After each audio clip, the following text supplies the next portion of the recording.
छोटे शेयर ऊंची छलांग और दर्शकों के काफ़ी सारे सवाल और अंशुल जी हमारे साथ। दर्शक बॉर्डा हैं हमारे साथ। ये मैरिको का फ्यूचर बाय करना चाहते हैं। मैं मैरिको फ्यूचर पे तो आई नो कि अंशुल भाई सलाह नहीं देते, लेकिन मैरिको स्ट्रक्चर वाइज कैसा लग रहा है अंशुल भाई आपको? ब्रेकआउट है सर। मंथली चार्ट पे अगर आप देखेंगे, 1 2 3 4 5 6 7 महीने की टाइट क्लोजेस से फाइनली ब्रेकआउट दे रहा है, गैप के साथ दे रहा है और गैप अर्निंग्स गैप है। तो मैं 5 6 8 दिन वेट करूंगा, थोड़ा सा मूविंग एवरेज डेली के कैचअप हो जाए। अगर ये साइडवेज रह के डेली मूविंग एवरेज कैचअप करता है तो I would be a buyer in this counter, करीब करीब 900 रुपए के टारगेट के लिए, बट जब पैटर्न बनेगा तभी। ठीक है, पैटर्न बनेगा तभी अंशुल जी इस काउंटर पर देखेंगे। राज पटेल साहब का सवाल है, गोकुल एग्रो 211 की बाइंग है, इस पर एग्जिट करें या होल्ड करें? गोकुल एग्रो अच्छा चला हुआ है, आज 7% ऊपर है, 215 अगेन की बाइंग प्राइस से ऊपर है अंशुल जी। देखिए, अगेन गूगल एग्रो भी सेम चीज है। इसमें थर्सडे को गैप अप ओपनिंग आई थी, अर्निंग्स गैप की वजह से 42% ईपीएस ग्रोथ था, 38% सेल्स ग्रोथ थी और मार्जिन 2% से बढ़ के 3% यानी 50% मार्जिन इंक्रीज थी। तो उसी की वजह से गैप अप मिला था और गैप अप के बाद टारगेट खुला था ऑल टाइम हाई का 215, जो निकल चुका है, मतलब टेस्ट हो चुका है। अब यहां से अगर 215 के ऊपर सस्टेन करता है, फर्दर अपसाइड मिलेगी। फ्रेश बाइंग के लिए तो लेट है। जिसके पास एग्जिस्टिंग होल्डिंग है, आज का लो आपके लिए काफी इंपॉर्टेंट है 199। अगर ये नहीं टूटा तो 240 245 तक आपको अपसाइड मिल सकती है, 212.50 के ऊपर क्लोज करने पे। ठीक है, बिल्कुल ठीक है सर। अगला सर, सवाल हमें मिला। एक स्टॉक देख लीजिए, वेल्सपन लिविंग। जी 139 में भी सुबह क्लाइंट्स को बाय दिया है, अभी नया डे हाई बना है तो वापस से नोटिस पे आया है। वेल्सपन लिविंग पे हम काफी डिस्कशन भी करते हैं, इसको 6 महीना अगर कर देंगे तो ज्यादा अच्छा दिखेगा। बिल्कुल। ऐसा नीचे से ऐसा पूरा राउंडिंग पैटर्न बना के, ये पूरा ऐसा राउंडिंग पैटर्न बना के आज ब्रेकआउट दिया है 139 पे। 142 पे एक छोटा सा रेजिस्टेंस है, अगर वो निकल जाता है तो सीधा सीधा 151 तक जाएगा। हमने अपने क्लाइंट्स को क्या दिया है, by Welspun living 139, stop loss 132.70, closing और टारगेट 148 148.70। ओके, तो 148.70 और 150 इस रेंज को एक बार देख सकते हैं और 142 का एक इम्पॉर्टेंट रेजिस्टेंस है, जिसको पार करेगा तो काउंटर चलने की उम्मीद रखता है। और फ़िलहाल ये काउंटर मूव दिखा रहा हो, पिछले कुछ दिनों से दिखा रहा है। मैं इस पर बात भी कर रहा हूँ, कई बार मैंने बात भी की है कि अमेरिका ट्रेड डील के चलते ये काउंटर सबसे पहले नोटिस में होगा। और जब से बातचीत शुरू हुई है भारत अमेरिका की ऑन द पॉजिटिव साइड, जब डोनाल्ड ट्रंप ने ट्वीट किया था और मोदी जी ने भी दिवाली पर भी उनको ग्रीट किया था, सारी चीज़ें हुई थी उस समय पर, तो उसके बाद से काउंटर अच्छा चल रहा है, 140 पहुंच गया।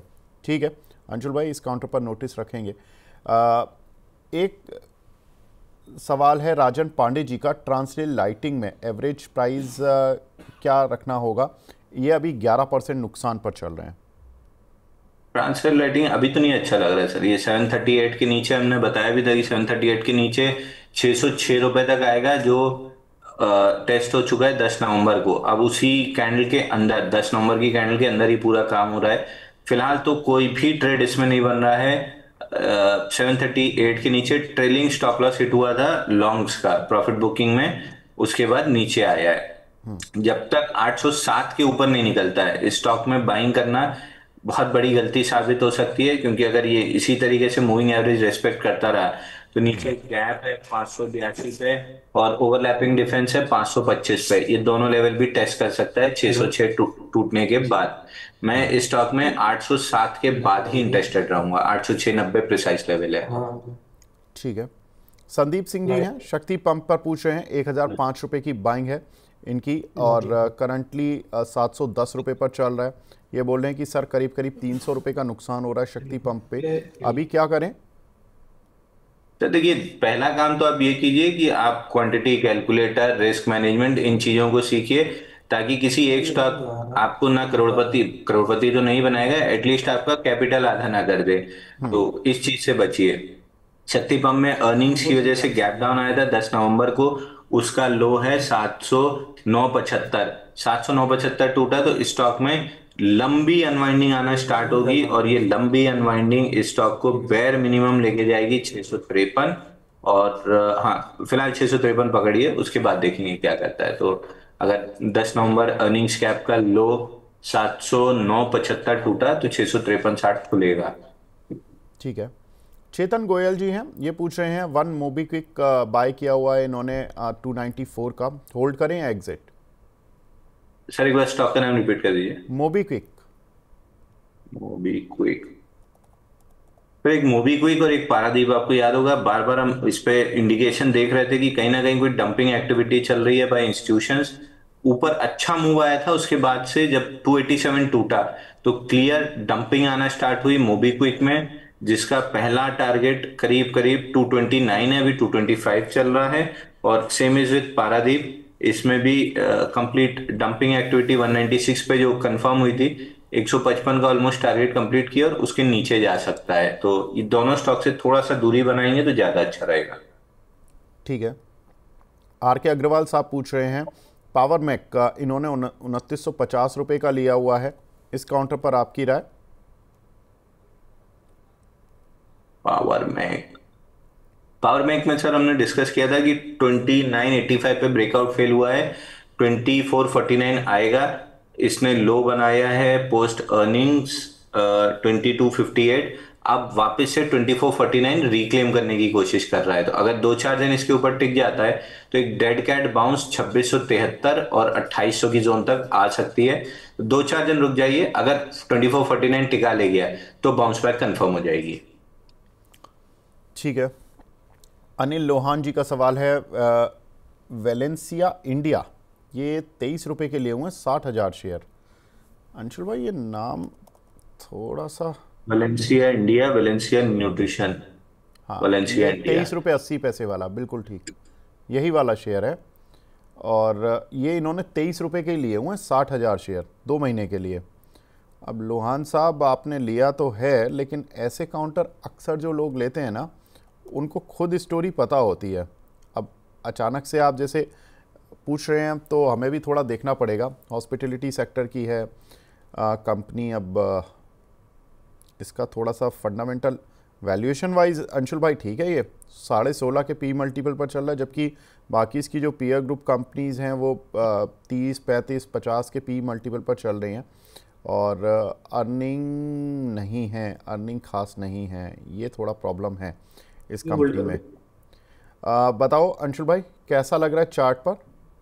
सर एक तो नया लिस्टिंग टाइप का दिख रहा है, क्योंकि डेटा ही 3 जुलाई के आसपास है और केवल बीएससी में है। मार्केट कैप यहाँ दिख नहीं रहा, पी खाली 15 दिख रहा है और कुछ नहीं दिख रहा है मेरे को। अर्निंग्स मार्केट अर्निंग्स कैप तो 31 करोड़ रुपए है कुल, ये तो माइक्रो कैप हो गई कंपनी टाइप। एसएमई हाँ। प्लेटफॉर्म की है, अच्छा ये बीएससी एसएमई की है। ओके। वैसे भी सर लिस्टिंग के बाद से 77% गिरा है, और मैं बार बार यही चीज बोलता हूँ कि लिस्टिंग के बाद आईपीओ बेस बनने का वेट करना चाहिए। स्टोरी बाई करने की जगह आईपीओ बेस बाई करेंगे, स्टॉप लॉसेस कटेंगे, ब्लू स्टोन में कटा, फिशर में कटा, और में भी कटेंगे, बट इवेंचुअली आप ब्लो अप नहीं कर देंगे अपनी कैपिटल को अगर आप स्टॉप लॉस लगा के ट्रेड करते हैं। बीकाजी में 70-80% रिटर्न मिला, बाकी में बगेरिया में अच्छा रिटर्न मिला, तो इसमें एक और कौन सा काउंटर था उसमें बहुत अच्छा रिटर्न मिला था। तो आईपीओ बनने लिस्ट होने के बाद आईपीओ बेस बनने का वेट कीजिए। हिट्स एंड मिसेस रहेंगे, बट रिस्क मैनेज करेंगे तो इवेंचुअली प्रॉफिटेबल रहेंगे। लिस्टिंग के बाद से कंटिन्यूसली 77% डाउन है, अब थोड़ा ऊपर आना स्टार्ट हुआ है। May be A bounce back towards 26-28 आ सकता है। उस जोन में एक बार दोबारा सवाल पूछ लीजिएगा। राजस्थान में रिजॉर्ट चलाती है कंपनी और इनके कोलैबोरेशन है क्लब महिंद्रा जैसी कंपनीज के साथ। शायद इन्होंने इसीलिए अपना आईपीओ लेकर आ गए होंगे और लोगों ने क्लब महिंद्रा का नाम सुना तो थोड़ा सा एक्साइटमेंट भी आया होगा उनको।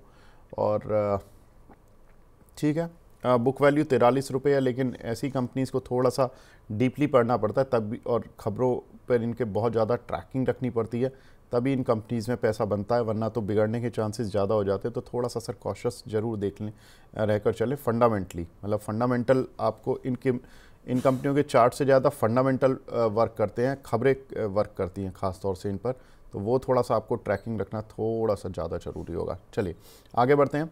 एक सवाल मिला है सुभजीत रॉय जी का वेबसोल एनर्जी पर, करंट प्राइस पर ले सकते हैं क्या 1 साल के लिए? Web solar. नहीं सर, इसमें एक तो अर्निंग्स की वजह से जो गैप अप, मतलब अर्निंग्स की वजह से जो ब्रेकआउट कैंडल बनी थी उसका लो टूट रहा है, ऑलमोस्ट टूटने ही वाला है। और अगर ये टूटता है एट 119, तो लॉन्ग लिक्विडेशन स्टार्ट होगी, जिसका पहला टारगेट 106 रुपये 77 पैसा रहेगा। और आइडियल इसका ऑर्डर ब्लॉक टारगेट 95 और स्विंग लो 82। तो तीन टारगेट निकल रहा है। अगर 119 के नीचे क्लोज किया तो 106 77 95 और 82, तीन टारगेट निकल सकते हैं। 5,000 करोड़ का मार्केट कैप है तो माइक्रो कैप में ही आना चाहिए। और इस समय थोड़ा सा माइक्रो कैप में प्रेशर ज्यादा है, तो मेरे को नहीं ठीक लग रहा है। ऊपर से स्टॉक स्प्लिट भी आया है तो उसकी भी लिक्विडिटी बढ़ी है, तो नहीं, इसको लॉन्ग टर्म के पोर्टफोलियो में तो होना ही नहीं चाहिए। अगला सवाल हमें मिला है यहाँ पर, ल्यूपिन वर्सेस नेटको फार्मा, कौन सा अच्छा लग रहा है सर आपको लॉन्ग टर्म के लिए? लुपिन और नेटको फार्मा। हाँ। सर लुपिन, लुपिन तो हम बार बार रिकमेंड भी कर रहे हैं। लुपिन 1,900 रुपए के आसपास से मैं रिकमेंड करते आ रहा हूँ कि यहाँ पे काफी लंबी तेजी है, 3,000 रुपए तक की। 113 महीने का राउंडिंग बॉटम का ब्रेकआउट है, ब्रेकआउट के बाद भी 15 महीने कंसोलिडेट किया है। तो Lupin is a long term story, trading नहीं करना है, लॉन्ग टर्म स्टोरी है। आप यहाँ से स्टॉप लॉस लगाइए 1840 का। वैसे तो हमने 1,900 पे बाई दिया था, लेकिन अगर आप 2050 पे भी ले रहे हैं तो मान लीजिए 1 लाख का पोर्टफोलियो है, 4,000 रुपए आपकी रिस्क आएगी, 2050 में बाई करना है। 1,800 का टारगेट स्टॉप लॉस, 250 रुपए, 4,000 डिवाइड बाई 250, यानी 16 क्वांटिटी। 1 लाख जिसकी कैपिटल है वो 16 क्वांटिटी लेके अगर ट्रेड करता है तो आइडियली आप गुड पोजिशनल ट्रेड कर रहे हो, जिसमें आपको रिस्क रिवॉर्ड बहुत अच्छा मिलेगा। अब 250 की रिस्क के सामने कम से कम 1,000 रुपए की अपमूव है, यानी आपका गया तो 4,000 रुपए, आया तो 16,000 रुपए, यानी रिस्क ऑन कैपिटल 4,000 है, रिटर्न ऑन कैपिटल 16% है। आइडियली 16-17% आपको स्मॉल कैप म्यूचुअल फंड देता है, तो उसके हिसाब से आपकी रिटर्न अच्छी बन जाएगी। तो रिस्क रिवॉर्ड अच्छा है, रिटर्न परसेंटेज अच्छा है, केवल आपको रिस्क मैनेज करनी है, वो क्वांटिटी के थ्रू मैंने बता दी कैसे करनी है। एक हमारे दर्शक हैं, सवाल पूछ रहे हैं, बुल बाय हार्ट के नाम से इनके आईडी बना हुआ है। ये बोल रहे हैं सर आपका फंडामेंटल व्यू भी चाहिए। सर मैं आपको कोशिश करूँगा कि थोड़ा सा फंडामेंटल दे दूँ। ज्योति रेजिन, इस काउंटर पर अंशुल भाई टेक्निकल व्यू भी जानना चाहते हो, फंडामेंटल व्यू भी? टेक्निकल आप दे दीजिए, फंडामेंटली मैं थोड़ा सा इनको पढ़ के बता देता हूँ। ज्योति रेजिन बीएससी ओनली काउंटर है। एक दिक्कत इनको आएगी, केवल 8,800 का एवरेज वॉल्यूम है, बस यही दिक्कत है। बाकी काउंटर में अच्छी मूव बनी है। अब दिक्कत ये है कि मेरे को प्योरली आईआरबी टाइप का स्ट्रक्चर दिख रहा है, जहां पे मैंने लंबा लॉस खाया था 70% का, क्योंकि रिस्क मैनेज नहीं की थी। अब ये ज्योति रेजिन जाके 1,050 1,788 इतनी बड़ी ब्रॉडर रेंज में जाके फंसा हुआ है काउंटर। इस रेंज से जब बाहर निकलेगा तब आपको कुछ अच्छी मूव मिल सकती है। फिलहाल ये रेंज अगर एक्यूमुलेटिव है, मतलब रेंज कभी भी आपको पता नहीं होती कि एक्यूमुलेट, इसको कर दीजिए आप 1 साल का चार्ट, तो नहीं बल्कि 5 साल का, तो आपको क्लियर दिखेगा मैं क्या बोल रहा हूँ। 5 ईयर कर दीजिए। ये जो मूव आई थी 2021 से 2023 की, इसके बाद ये बॉक्स में फंसा हुआ है। ये बॉक्स एक्यूमुलेटिव है या डिस्ट्रीब्यूटिव, ये रेंज के ब्रेकआउट के बाद ही पता चलता है। तो रेंज लोअर एंड जनवरी 2023 के आसपास 1,050 है, और ऑल टाइम हाई 1,788 के आसपास है। तो इस रेंज के जब बाहर निकलेगा तब क्लियर होगा एक्यूमुलेटिव है कि डिस्ट्रीब्यूटिव है। क्योंकि 8,000 का वॉल्यूम है, कहना मुश्किल है कि एक्यूमुलेटिव है कि डिस्ट्रीब्यूटिव है, मतलब क्लियर ही नहीं समझ में आएगा। तो जब तक रेंज के बाहर नहीं आ रहा है तब तक स्टॉक को अवॉइड कर देना बेहतर है। अगर आपके पास है तो 1,050 के नीचे क्लोजिंग बेसिस स्टॉप लॉस ले लीजिए। सर आप फंडामेंटल पूछ रहे थे, ये देखिए आपको ये तो पता ही होगा कि वुड की ये एक वुड रेजिन एडहेसिव कंपनी है ये बेसिकली, जैसे आप फेविकॉल सुनते होंगे उस तरह से। वाइट ग्लू बनाती है ये, यूरो 7000 के नाम से इनका ब्रांड है। Company second largest would adhesive है इंडिया के अंदर, और इनकी रिटेल प्रेजेंस भी काफ़ी ठीक ठाक है। डिस्ट्रीब्यूशन नेटवर्क इनका और जियोग्राफिकल जो इनका रेवेन्यू आता है वो 35% गुजरात से आता है, 20% महाराष्ट्र से आता है, कर्नाटका से 15% आता है, बाकी जगहों से 30% आता है। कंपनी में देखिए एक पॉजिटिव जो मुझे दिखा वो ये था कि कंपनी की जो गाइडेंस है वो ठीक ठाक है। कंपनी कह रही है कि हम 20 से 25% वॉल्यूम ग्रोथ एनुअली टारगेट कर रहे हैं FY26 में भी, FY27 में भी। तो ये थोड़ा सा एक अच्छी चीज़ है। लेकिन दूसरी चीज़ जो मुझे इनकी ख़राब लगी वो ये थी कि इनकी कैपेसिटी यूटिलाइजेशन 55% है। अब 55% पे ये कैपेक्स और कर रहे हैं, तो भाई पहले आप 80-90% पर आ जाओ, फिर कैपेक्स कर लेना। अभी इतना जल्दी कैपेक्स करने की ज़रूरत आई थिंक नहीं होनी चाहिए थी। ये थोड़ा सा आपको फंडामेंटली पढ़ना पड़ेगा। सर मैं भी केवल थोड़ा सा ही पढ़ पाया हूँ इन द मीनवाइल, तो आप थोड़ा सा इसको और डिटेल में जाके पढ़ें। वैसे वैल्यूएशन वाइज ठीक है, अभी 19.5 के पी मल्टीपल पर चल रहा है। अगर 20-25% की ग्रोथ दिखा देता है कंपनी और अर्निंग्स में दिखता है तो ठीक है। बुक वैल्यू थोड़ी ज़्यादा 211, बुक वैल्यू थोड़ी कम है 211, उसके हिसाब से प्राइस थोड़ा सा ज़्यादा चल रहा है। तो ये कुछ एक पॉइंट्स है सर फंडामेंटली जो मैंने आपके साथ शेयर किए। अगला सवाल हमें मिला है यहाँ पर ज्योति स्ट्रक्चर पर सर आप कैसे देख रहे हो? कल या परसों में मैंने इस काउंटर को टॉप गेनर्स की लिस्ट में देखा था अंशुल भाई।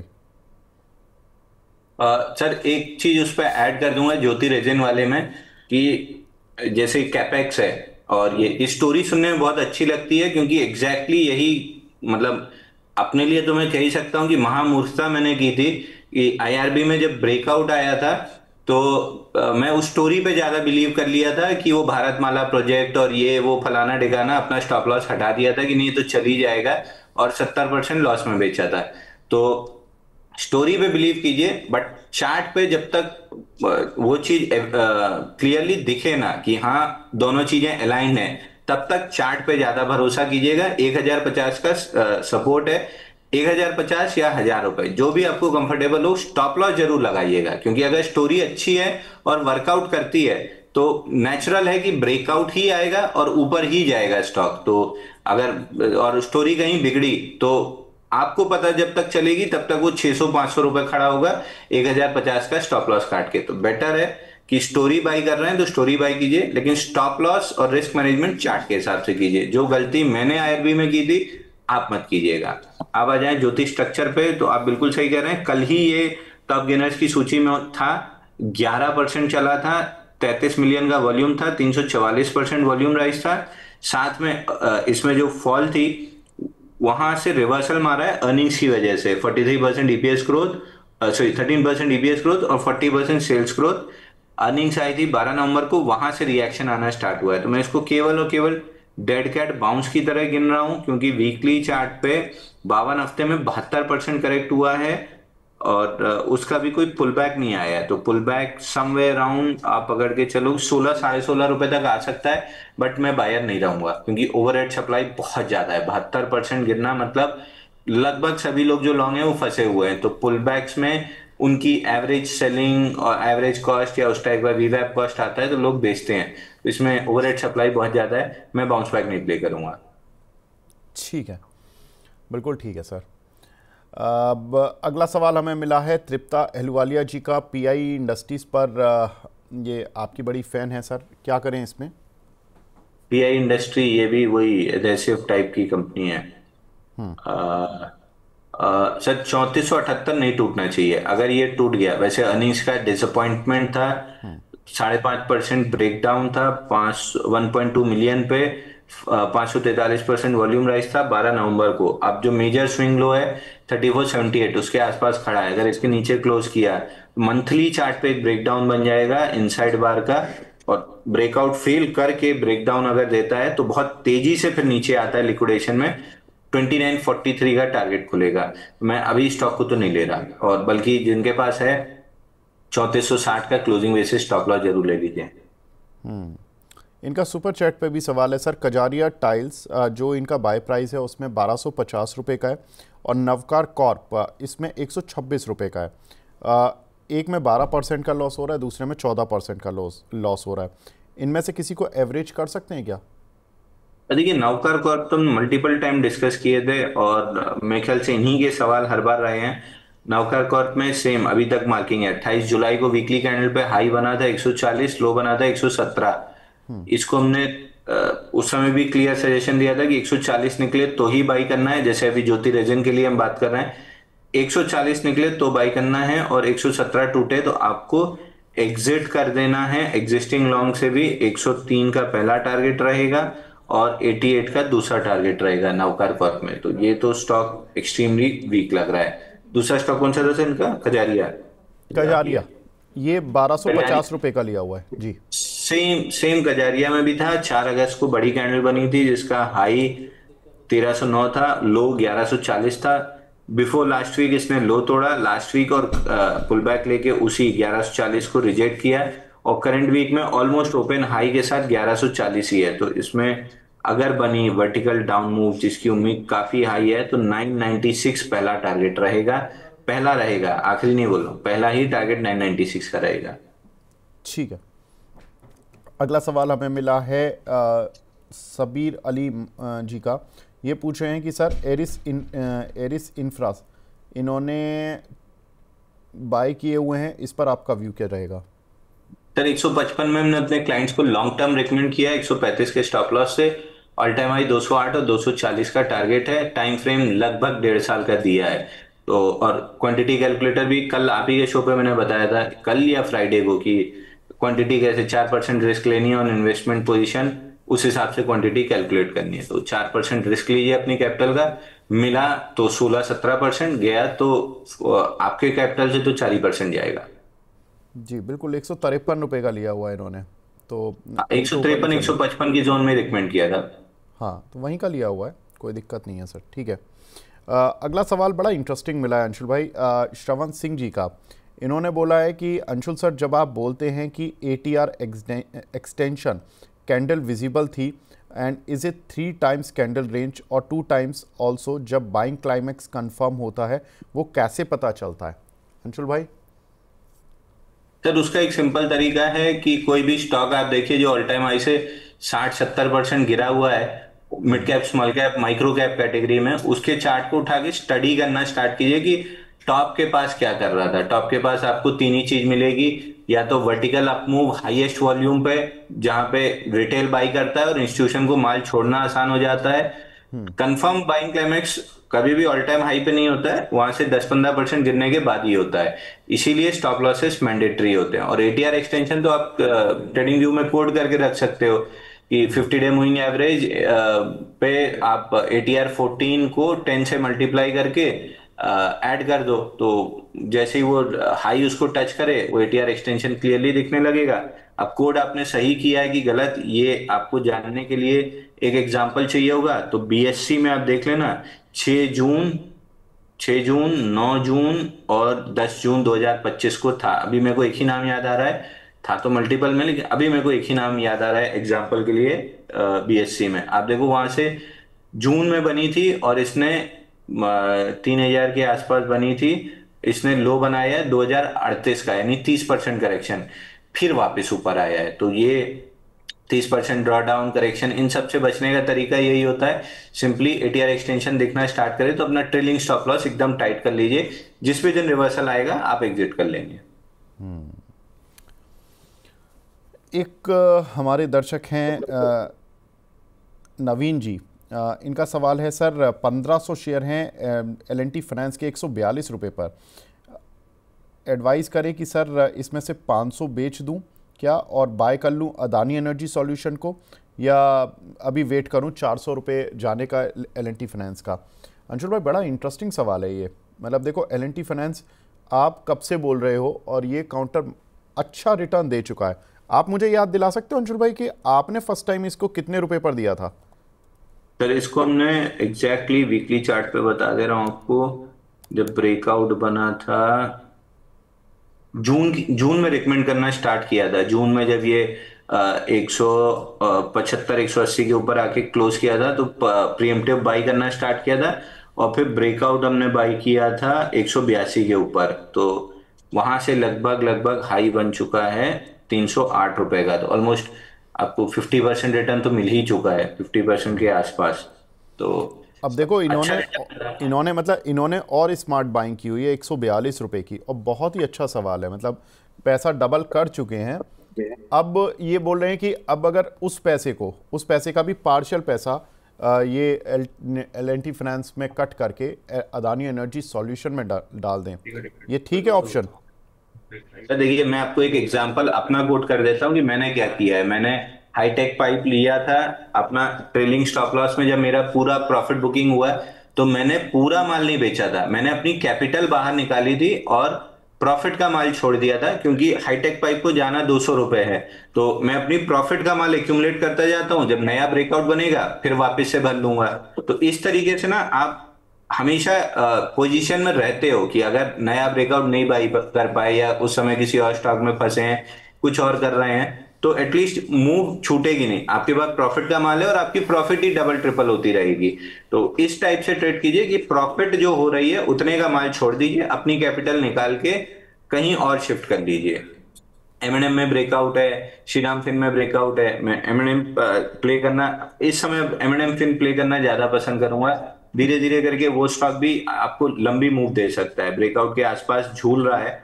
मंथली चार्ट पे इसको भी हो चुके हैं ऑलमोस्ट, अगर महीने पकड़िए 90 महीने हो चुके हैं, तो 90 महीने यानी 2 साल लगभग, नहीं 90 महीने मतलब हो गया 2018 से कंसोलिडेट कर रहा है, 7 साल हो चुके हैं। तो ये अगर ब्रेकआउट दिया तो 600 रुपये आराम से पहुंच जाएगा। नहीं, महिंद्रा एंड महिंद्रा नहीं, Mahindra Mahindra finance M fin 300 रुपए के आसपास है।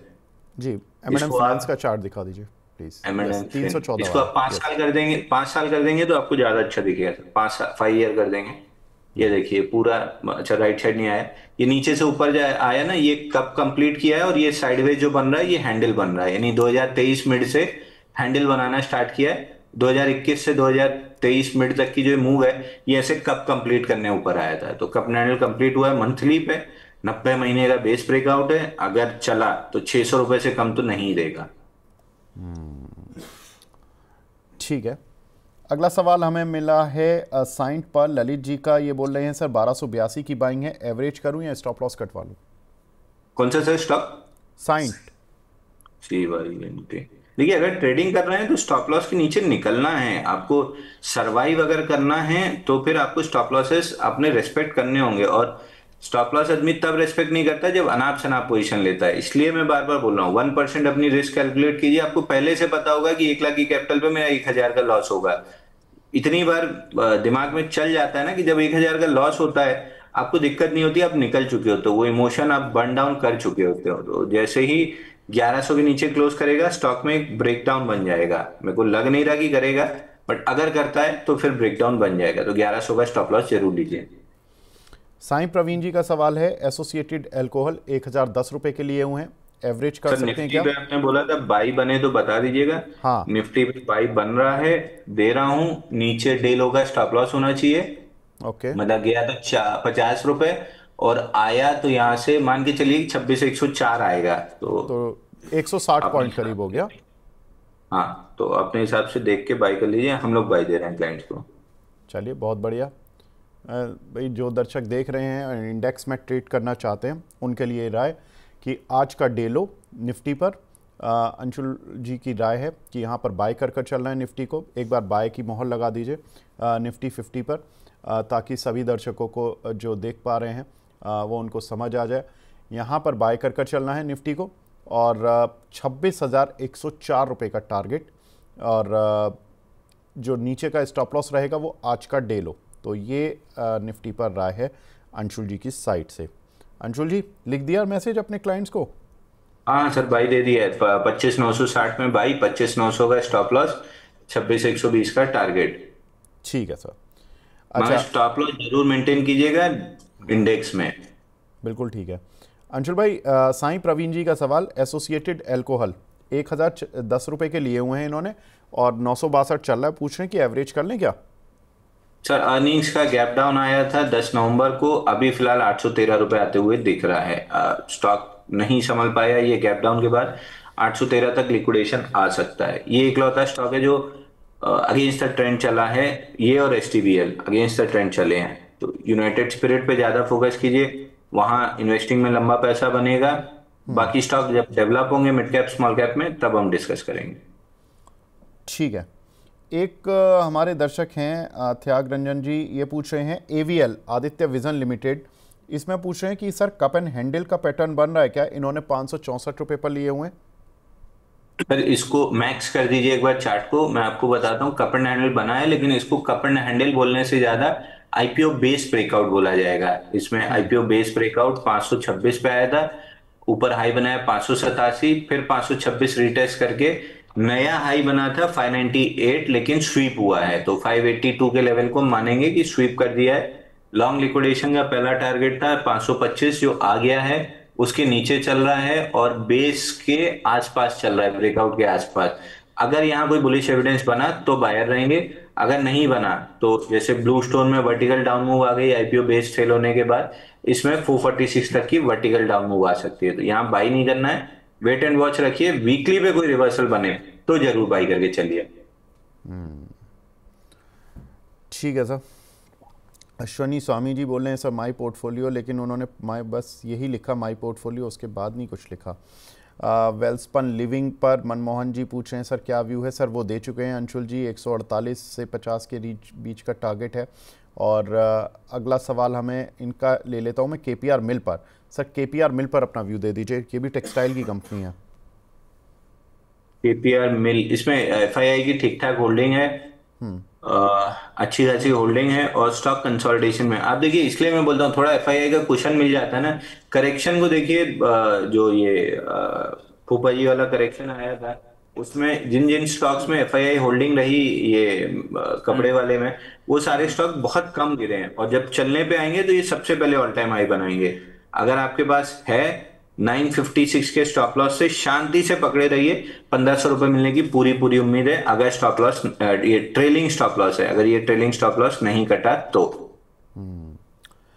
राणा जी हैं, हमारे रेगुलर व्यूअर हैं, बोल रहे हैं फंडामेंटल क्वेश्चन है सर, कैसे देख सकते हैं हम इंस्टीट्यूशनल एक्यूमुलेट कर रहे हैं किसी शेयर को या डंप कर रहे हैं ऑन चार्ट्स, और please explain with the help of chart. Anshul भाई, ये वैसे फंडामेंटल लिख के सवाल टेक्निकली है, तो आप बताओ चार्ट पे कैसे देखते हो आप।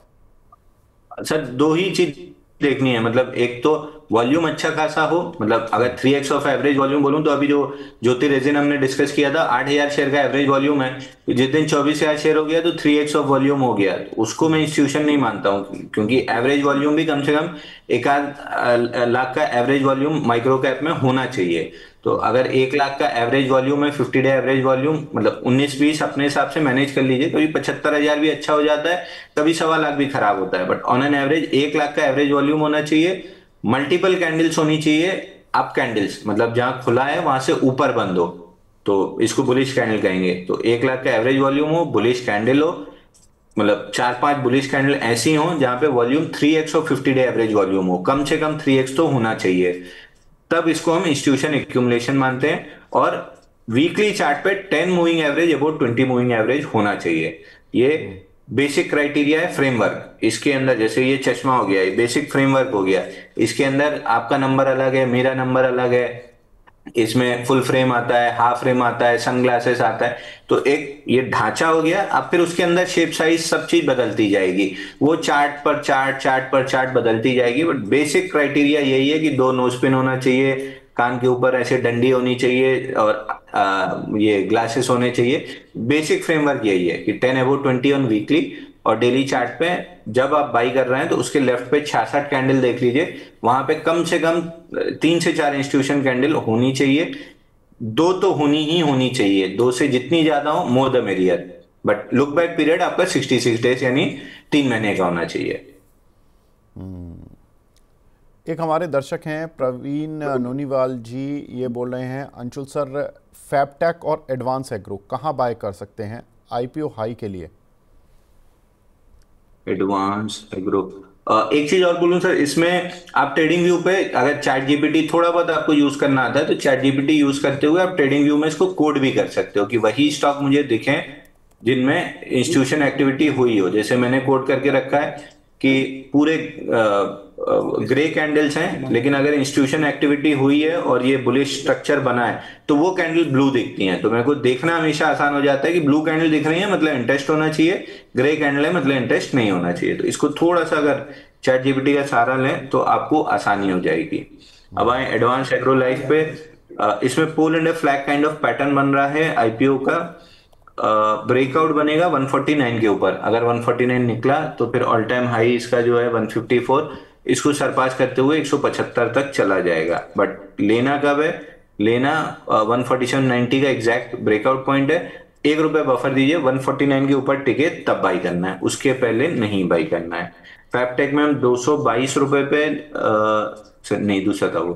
फैबटेक में भी ये बन रहा है आपका फ्लैगिश काइंड ऑफ पैटर्न बन रहा है। एक बार फैब टैग लगा के इसको मैक्स कर दीजिए तो आपको दिखेगा कि ऐसे ऊपर गया, पोल बना, उसके बाद ऐसे साइडवेज मूव है, डाउन ट्रेंडिंग चैनल जिसमें फ्लैग बन रहा है। ब्रेकआउट एक इसका बात बनेगा। मैं पीसीआर टीम को बोलूँगा, इसका जो चार्ट है उसमें मैक्स वाली जो रो है उसको दिखा दी बिल्कुल। तो ये मैक्स हो गया। ये क्लोजिंग चार्ट है, आप कैंडल चार्ट लगाएंगे तो ज्यादा क्लीन दिखेगा। हाँ। ये 17 अक्टूबर से जो रैली आई है वो पोल है, उसके बाद ये जो हल्की डाउन मूव है ये फ्लैग है। जिस भी दिन ये निकला 252 के ऊपर क्लोजिंग बेसिस पे सस्टेन करेगा, एकदम से फटेगा स्टॉक लगभग ₹340 तक। तो कंफर्म बाई कीजिए 252 के ऊपर।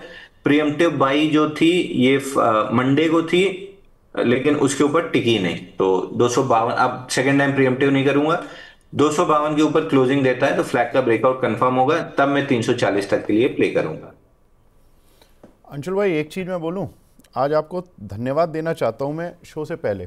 वो इसलिए नहीं कि शो अभी हम क्लोज कर रहे हैं, मैं धन्यवाद इसलिए देना चाहता हूं कि आपने हमारे दर्शकों को बहुत सारी चीज़ें ऐसी सिखाई हैं कि अब जो हमारे दर्शक हैं वो कुछ इंटरेस्टिंग सवाल पूछते हैं। मतलब पहले क्या होता था कि मेरे पास जो चैट आती थी जनरली केवल अपने शेयर से रिलेटेड होती थी, अब वो लर्न कर रहे हैं और आपसे लर्न कर रहे हैं। ये बहुत बड़ा आपने चेंज दिया हमारे दर्शकों में, जिसके लिए मैं आपको थैंक यू बोलना चाहता हूँ कि आपकी वजह से ये दर्शक इस तरह की चीज़ें पूछ रहे हैं। और इससे क्या हो रहा है कि मैं कहता हूँ कि अगर इसको इस समय हमारे 1500 दर्शक लाइव देख रहे हैं, ऑलमोस्ट 1500 में से अगर 10% भी दर्शक इसको इम्प्लीमेंट करने की कोशिश करते हैं और उसमें से उन 10% में से भी 10% ही सक्सेसफुल होते, तो कम से कम 15 लोगों ने तो ये चीज़ सीखी, एटलीस्ट वो एजुकेट हुए। तो ये एक बहुत अच्छी चीज़ है जो आप करते हैं।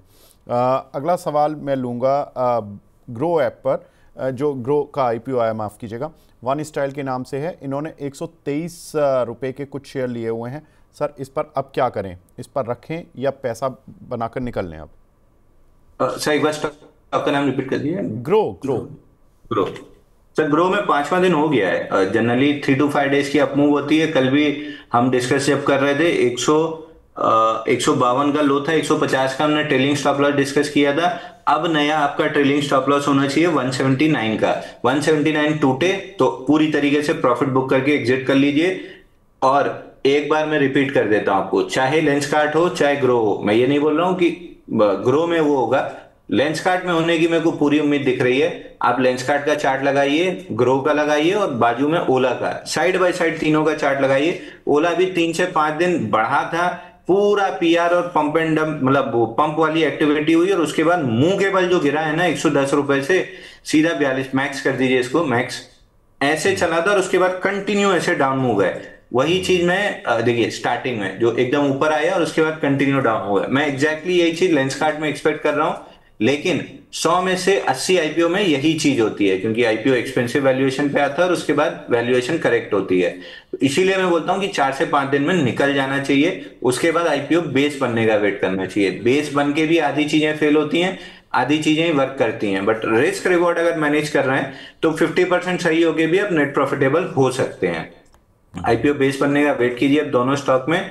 ग्रो में 179 का आप ट्रेलिंग स्टॉप लॉस ले लीजिए और लेंसकार्ट अगर किसी के पास है, लेंसकार्ट अगर किसी के पास है तो आपका अब नया ट्रेलिंग स्टॉप लॉस आना चाहिए ₹408 का। 408 टूटे तो लेंसकार्ट से बाहर, 179 टूटे तो ग्रो से बाहर। और फिर जब तक आईपीओ बेस ना बने या जब तक हम लोग को ये आखिर ना बताएं कि अब टेक्निकली कोई ब्रेकआउट है, तब तक स्टॉक नहीं छेड़ना है।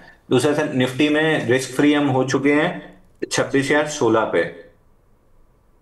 26,016 पे हमने क्लाइंट्स को रिस्क फ्री करा दिया है, तो अब यहां से आधी पोजीशन बुक हो चुकी है। 26,016 लग चुका है क्या अंशुल भाई? फ्यूचर बाय दिया था अच्छा, सर। Future, okay. 26,016 पर, ठीक स्पॉट है। में तो वैसे ही ट्रेडिंग नहीं होती है। फ्यूचर बाय दिया था 960 पे 26,116 पे निकल गए हैं। 116 पर, अच्छा फ्यूचर वाइज। तो आपने वो जो टारगेट दिया था वो 106 का, वो फ्यूचर का दिया था या कैश का, स्पॉट का दिया था? फ्यूचर फ्यूचर मैंने दिया है by Nifty future 25,960, stop loss 25,900, target 26,120। उस समय स्पॉट था आपका, स्पॉट उस समय चल रहा था 25,920 के आसपास चल रहा था, और हाई बना है 977। ओके। स्पॉट पे ट्रेडिंग का होता है सर, ट्रेडिंग तो फ्यूचर पे होती है ना। नहीं नहीं, ट्रेडिंग फ्यूचर पर होती है। 26,038, मुझे लगा आपने स्पॉट के हिसाब से दिया है। नहीं, स्पॉट तो जा रहा है 26,140 जा रहा है, बट हम रिस्क भी तो कवर करेंगे ना। 60 अच्छा रुपए अच्छा। की रिस्क लिए थे, 60 रुपए मिल रहे हैं, आधी पोजीशन बुक कर ली, तो अब अगर स्टॉप लॉस कटा तो घर से कुछ नहीं जाएगा, और टारगेट मिल गया तो कैपिटलाइज हो जाएगा ऑन कैपिटल। पहले सबसे पहले रिस्क फ्री होना है कि आप गर्दन बचाओ अपनी। 60 रुपए रिस्क ली थी, 60 रुपए सामने मिल रहा है 55 रुपए, तो पहले रिस्क फ्री हो गए कि अब घर से गया तो 5 ही रुपए जाएगा। अब जब आपने ट्रेड लिया था, आप अगर स्टॉप लॉस कटता है तो आपका 60 रुपए जाता है। अब नहीं समझ आपका गया मैं, मतलब आधी 50% पोजीशन पोजीशन बुक कट होगी। करा ली। ठीक है जी ठीक जी है। जी। ठीक है सर। तो जिन लोगों ने निफ्टी बाय किया था वो अपनी 50% पोजीशन में चाहें तो प्रॉफिट बुक कर सकते हैं, 50% छोड़ सकते हैं 26,104 के लिए। दैट मीन्स कि जो 25,965 चल रहा है, यहाँ से करीब करीब अभी 130-40 पॉइंट और चलेगा, तब आप अपनी प्रॉफिट बुक कर लीजिएगा। जिन्होंने निफ्टी फ्यूचर लिया था वो अपना, अगर 2 फ्यूचर लिया तो 1 फ्यूचर बेच सकते हैं। जिन्होंने कॉल ली थी, अगर 2 कॉल ली थी तो 1 कॉल बेच सकते हैं। इस तरह से आप अपने को थोड़ा सा रिस्क को कम कर सकते हैं, यानी कि आपका एक रिस्क फ्री हो जाएगा मामला। चलिए बिल्कुल ठीक है, आगे बढ़ते हैं। अगला सवाल हमें मिला है सुपर चैट पर, जहाँ पर कि सवाल है फिज़िक्स वाला पर। सर फिज़िक्स वाला पर सवाल आया है, आज ही लिस्ट भी हुआ है, इसमें नई एंट्री कर सकते हैं क्या? उज्जवल जी पूछ रहे हैं। तो देखिए, अभी तक जो आईपीओ आए हैं 4 से 5 दिन अच्छे चले हैं। अगर आपको वो पंटिंग वाली रिस्क लेनी है तो 137 का स्टॉप लॉस ले लीजिए और 4 5 दिन होल्ड कर लीजिए। अब क्या मिलेगा क्या नहीं मिलेगा ये कहना मुश्किल है, क्योंकि चार्ट ही नहीं है, आज ही लिस्ट हुआ है। केवल एक लो है 137 का, यही आपका स्टॉप लॉस होगा। हर तरह की लॉन्ग पोजीशंस के ऊपर स्टॉप लॉस 137 होगा। ठीक है। अनुपम अवस्थी जी हैं, इन्होंने JSW सीमेंट के 6,000 शेयर लिए हुए हैं, एवरेज प्राइस है इनका 136। सर क्या करें? मेरे ख्याल से बहुत समय से जेएसडब्ल्यू सीमेंट का सवाल पूछ रहे हैं, और अभी भी मेरा जवाब वही है जो थोड़ी देर पहले दिया था। लिस्टिंग के बाद से करेक्टिव ट्रेंड में मैक्स कर दीजिए इसको, इसमें भी आपको सेम चीज रिपीट मिलेगी। लिस्टिंग के बाद 4 5 दिन में जो मिलना था मिला, उसके बाद से कंटिन्यू डाउन मूव है। जब तक आईपीओ बेस नहीं बन रहा है मेरा कोई इंटरेस्ट नहीं है। ठीक है। एक सवाल मिला है खेम करार इसार जी का, पराग मिल्क पर आपकी राय जानना चाहते हैं। पराग मिल आज सुबह से लिस्ट में आ रहा है, लेकिन मैंने भाई दिया नहीं। वेल्सपन लिविंग में रिस्क फ्री हो चुके हैं सर 143 पे, एक ये चीज बता दूं। भाई पराग मिल सुबह से लिस्ट पे आ रहा है, 4 डेज ऑफ टाइट क्लोजिंग है, और जो प्रीवियस ब्रेकआउट आया था 260 का, जो हमने मनी 9 पे बताया भी था, वहां से फर्स्ट ब्रेक लगा था इसमें 376 पे। ये probably start of a new trend हो सकता है। स्टॉप लॉस बहुत छोटा है 340 का, अगर यहाँ पे ले रहे हैं तो 340 रुपए का 20 रुपए की रिस्क है, ऊपर में 450 रुपए तक मिल सकता है, तो करीब करीब 90 रुपए का रिवॉर्ड है 20 रुपए की रिस्क पे। क्वांटिटी आप अपने हिसाब से कैलकुलेट कीजिएगा, 1,000 डिवाइड बाई 20, 1 लाख की कैपिटल वाले को 50 क्वांटिटी लेनी है। ठीक है। एक सवाल मिला है माफ़ कीजिएगा, सेल्जर इलेक्ट्रॉनिक पर 850 रुपये के लिए हुए हैं। हसन साहब का सवाल है सर। सर्जर इलेक्ट्रॉनिक बहुत बेहतरीन चीज हुई है। 754 टूटा था, ऑलमोस्ट अपने टारगेट्स कंप्लीट किया। 660 का था, 680 का लो बना है। 13 नवंबर थर्सडे को रिवर्सल कैंडल बनी है, 1.4 मिलियन वॉल्यूम, 400% वॉल्यूम राइज। तब से 3 दिन की इनसाइड बार है। एटलीस्ट वीक लॉन्ग एलिमिनेट करके स्ट्रॉन्गर हैंड्स में आया है, बट बाइंग कब करनी है? 795 टूटता है तो ये फेलियर कंफर्म हो जाएगा बुल्स बेयर्स का, और उसके बाद सीधा 952 रुपए मिलेगा। तो आराम से लीजिए, 795 निकलने का वेट कीजिए, है तो होल्ड कीजिए, नहीं है तो 795 के बाद बाई कीजिएगा। स्टॉप लॉस आपका 750 आएगा, टारगेट आपका 952 आएगा।